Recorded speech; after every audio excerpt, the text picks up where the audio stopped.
안녕하세요, 독자님들. 경제형입니다. 상상해 보시죠.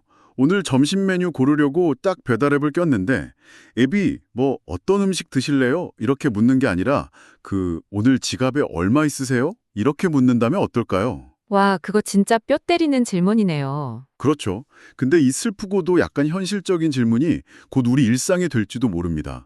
오늘자 서울경제신문 주요 기사들을 쫙 관통하는 거대한 흐름을 보면 글로벌 안보 지형부터 국내 산업 현장, 그리고 우리 독자님들 지갑 사정까지 기존의 어떤 룰이 완전히 뒤집어지고 있거든요. 네네, 맞습니다. 그래서 오늘 경제 심층 분석 시간에서는 이 변화의 소용돌이가 어떻게 우리의 일상을 바꾸고 있는지 그 이면의 메커니즘을 속속들이 한번 파헤쳐 보겠습니다.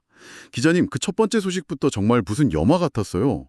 미국이랑 이란 전쟁이 시한을 불과 88분 남기고 극적으로 2주 휴전에 합의를 했다고요? 네, 그게 한국 시간으로 바로 오늘 9일 오전 9시가 휴전 마지노선이었거든요. 아, 진짜 오늘 아침이었네요. 네네. 그런데 불과 88분 전인 오전 7시 32분에 전격적인 타결이 딱 이루어진 겁니다. 무려 38일간 이어지면서 전 세계 경제 목줄을 쥐고 흔들던 전쟁이 일단 잠시나마 멈춘 거죠. 어휴, 진짜 다행이네요. 당장 내일이죠. 10일에 중재부인 파키스탄 이슬라마바드에서 본격적인 종전 협상이 열리는데요. 미국 측에서는 벤스 부통령이 또 이란 측에서는 갈리바프 의회 의장이 협상 테이블에 앉을 것으로 유력하게 거론이 되고 있습니다. 와, 시장 반응이 그야말로 폭발적이더라고요. 코스피가 무려 6.87%나 솟구쳐서 5,872.34로 마감했고 장중에는 5,900선을 그냥 뚫어버렸잖아요. 네, 유가도 배럴당 110달러 위로 막 치솟다가 100달러 선 아래로 뚝 떨어졌고요. 근본적인 불신은 다 남아있잖아요. 그게 시장이 열광한 포인트가 휴전의 어떤 기간이 아니라 이 합의를 가능하게 만든 결정적 조건 때문입니다. 조건이요? 네, 트럼프 대통령이 소셜미디어로 합의 사실 밝히면서 내건 핵심 전제 조건이 바로 호르무즈 해협의 완전하고 즉각적인 개방이었거든요. 아, 호르무즈 해협. 네, 이 해협이 전 세계 원유 물동량의 약 20%가 지나가는 글로벌 경제의 완전 대동맥입니다. 이란 최고 국가안보회의가 자신들이 제시한 10개의 항을 미국이 수용하는 대가로 이 대동맥 통제권을 다시 열어주기로 한 거죠. 아, 그러니까 핏줄이 막혀서 막 괴사 직전이던 세계 경제에 당장 피가 다시 돌기 시작했다. 뭐 이런 실질적인 시그널에 시장이 확 반응을 한 거군요. 그렇죠. 꽉 막혔던 혈관이 뚫렸으니까 증시가 그토록 격렬하게 요동을 친 겁니다. 근데 사실 아직 안심하기엔 좀 이른 거 아닌가요? 2주 뒤에 협상 결렬되면 다시 막히는 거잖아요. 네네. 게다가 양국 간의 진짜 시한폭탄인 우라늄 농축 문제, 이런 거는 아직 하나도 해체 안 됐다고 들었거든요. 맞습니다. 그 부분이 바로 이 휴전이 살얼음판 위를 걷는 거랑 똑같은 이유입니다. 이란 우라늄 농축시설 사찰 문제 이런 걸 두고 미국이랑 이란은 지금 단 한치의 양보도 없는 평행선을 달리고 있거든요. 아, 이스라엘 입장도 변수 아닌가요? 그럼요. 네타냐후 이스라엘 총리는 트럼프의 휴전 결정을 지지한다 이러면서도 친이란 성향의 레바논 헤즈볼라에 대한 군사적 공세는 멈추지 않겠다 이렇게 명확히 선을 그어버렸어요. 아, 여전히 좀 복잡하네요. 네, 그래서 중동이라는 거대한 체스판 위에서 언제든 전면전으로 번질 수 있는 뇌관들은 여전히 곳곳에 살아있다 이렇게 보셔야 합니다. 그렇군요.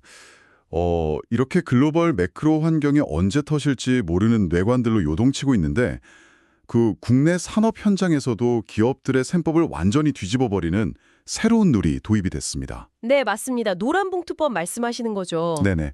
노란봉투법 시행 이후에 경북지방노동위원회가 대기업 최초로 포스코의 원청 사용자성을 인정했잖아요.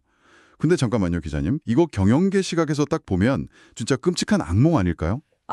그쵸. 난리가 났죠, 지금. 그러니까 포스코 소속 직원도 아닌 하청 노동자들하고 직접 교섭을 해야 한다면 기존 자사 노조에다가 하청 노조 3고까지 매년 4개 노조남 씨름해야 된다는 뜻인데 이게 현실적으로 감당이 되나요?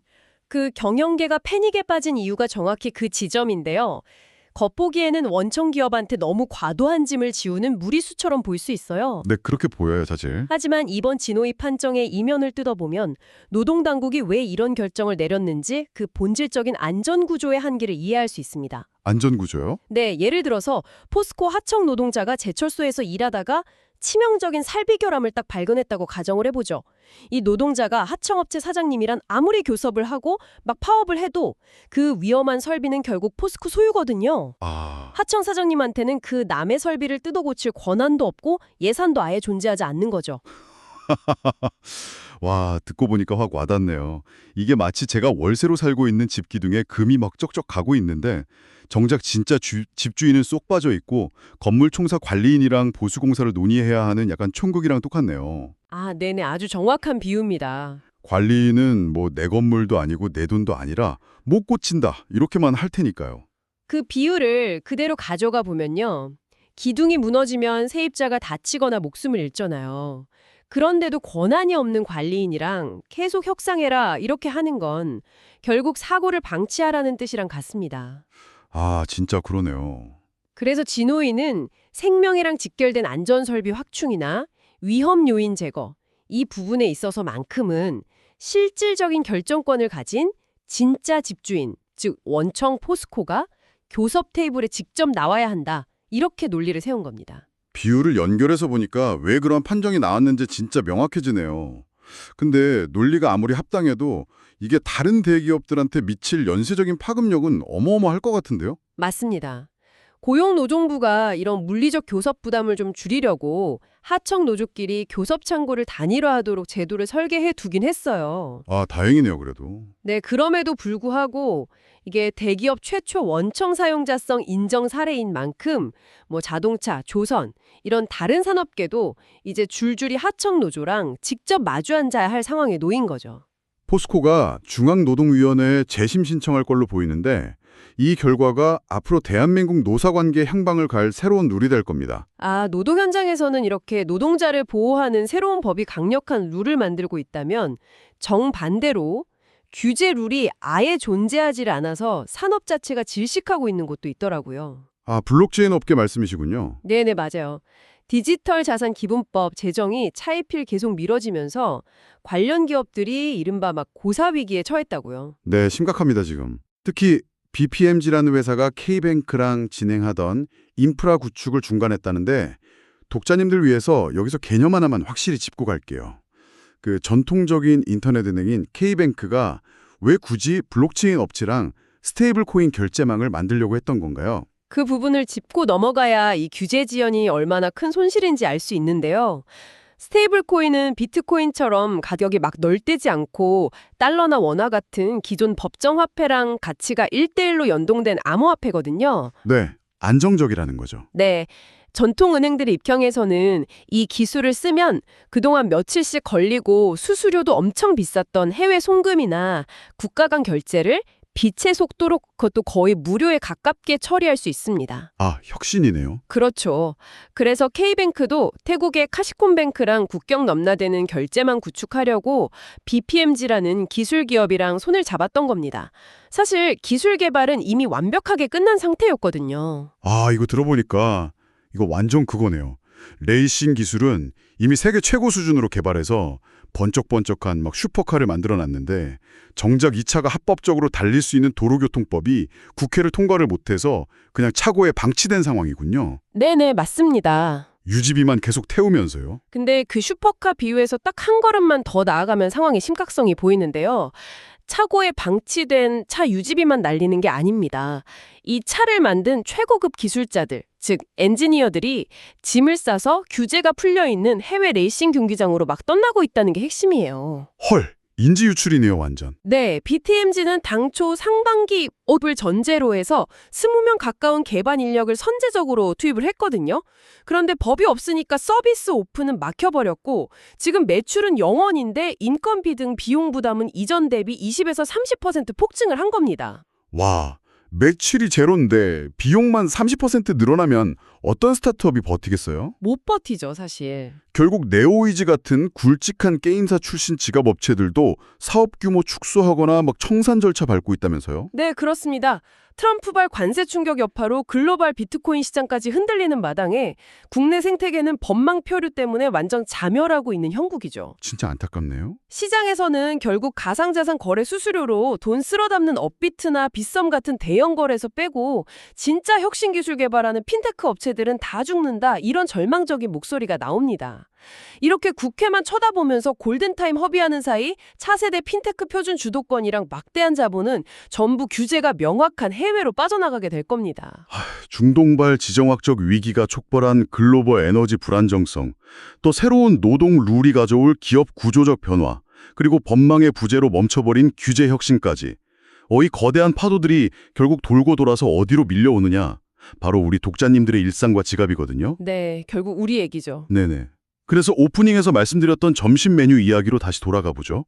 쿠팡이츠가 초개인화 메뉴 추천 서비스 특허를 출원하면서 승부수를 띄웠다고 하는데요. 이 AI 기술이 도대체 어떻게 작동을 하길래 배달의 패러다임을 바꾼다는 건가요? 그 과거 배달앱 알고리즘은 소비자의 취향 분석에 집중을 했잖아요. 이 사람이 매운 걸 좋아하는지 한식을 먹는지 막 그런 거요. 네네, 뭐 마라탕 좋아하면 마라탕 띄워주고. 그렇죠. 근데 3월 24일에 출원된 쿠팡이츠 특허는 타겟이 완전히 다릅니다. 철저하게 소비자의 예산과 현실적인 경제 조건에 초점을 딱 맞춥니다.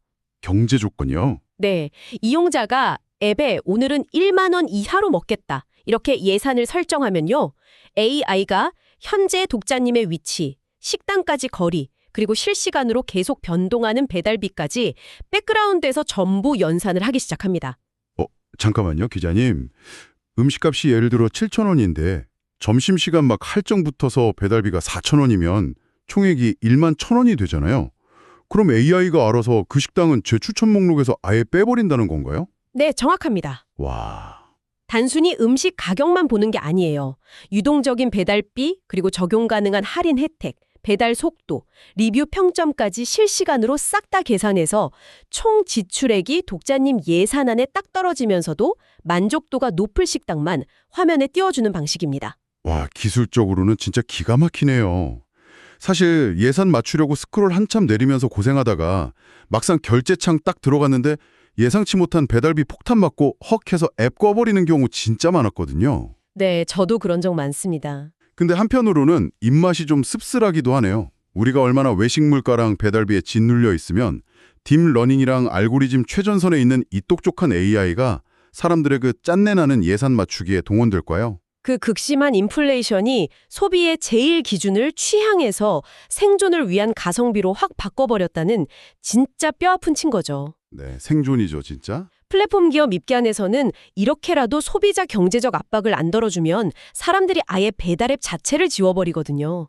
합리적 소비를 돕는 이런 초개인화 기술은 이제 선택이 아니라 플랫폼의 생존 필수제가 된 겁니다. 아, 그렇군요. 쿠팡 측은 뭐 아직 구체적인 출시 시점 미정이라고 밝히긴 했는데 소비자 이탈 막으려고 이 룰의 변화를 가장 먼저 주도하려는 거겠죠. 네.